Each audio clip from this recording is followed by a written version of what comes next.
for an example, Kansas Department of Corrections. Yeah. I signed up for their Mentoring for Success program, so I could basically go to Lansing and be their sponsor and spend time in the prison with them and work on their release plan and their relapse plan and help them find a place to get out, go pick them up when they got released and, kind of walk with them and get them kind of back on their own, not to enable them. I think there's a line in there where you want to be compassionate, but you don't want to enable them. What does that mean in a mentoring relationship to not enable them? So What's the line, basically? So I'll give you an example. So one guy, he wasn't really good with managing money. And so his car needed a tow. So he wanted me to pay for it.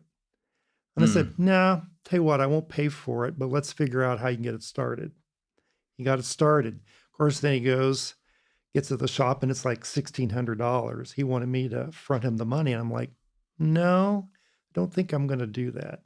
Because I realized in his case, the more he pressed, the more he was whining. And I realized in that what he's really wanting is someone to bail him out. And we're not there to bail out. We're not there to rescue from that perspective. We're help them to walk through maybe something they've got to face.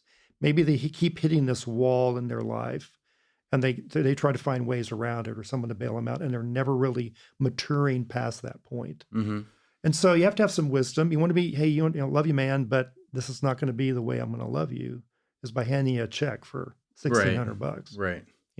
So what did you end up, how did that impact the relationship? So we talked about what are some things he can do in this practical sense with his car. He ended up selling it, right? Getting something a little better that he could rely on. So that was one part of it too. So that was one, and some rough spots, but he hung around.